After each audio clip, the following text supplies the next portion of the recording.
Mob যারা সৃষ্টি করেছে সে ব্যক্তি কে?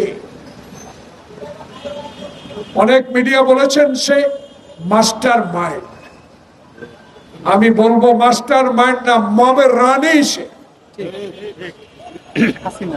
আমি মনে করিয়ে দিতে চাই সুশীল সমাজ যারা আজকে মবের, যারা গত দুদিন আগে একটা অবৈধ নির্বাচন কমিশন প্রধানকে আইন নিজের হাতে তুলে নিয়েছেন, অবশ্যই আমার দলের নেতা সালাউদ্দিন আহমেদ, অ্যাডভোকেট রিজভী আহমদ সাহেব সেটাকে প্রতিবাদ করেছেন এবং আইনের আওতায় আনার দাবিও করেছেন। আমি আজকে সুশীল সমাজের কাছে প্রশ্ন থাকতে চাই, আমরা অবশ্যই মবের বিরুদ্ধে।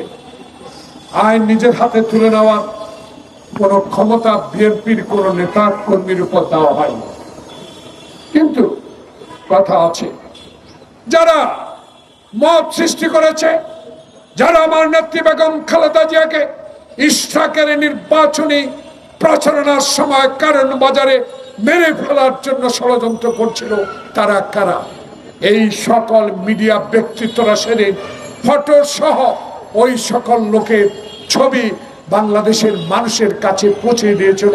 সেই মব রানী, মাস্টার মাইন্ডের রানী শেখ হাসিনা সেদিন কর্ণপাত করেন।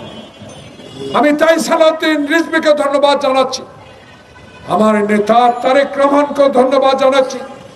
জুলাই আগস্ট বিপ্লবের পর কঠিন হুঁশিয়ারি দিয়ে উনি বলেছেন, যারাই যত বড় নেতাই হন না কেন, যতই আন্দোলনে রক্তপাত ঝরিয়েছেন, পুলিশের বাড়ি খেয়েছেন, গুলি খেয়েছেন, মাপ নাই যদি আইনের নিজের হাতে তোলে।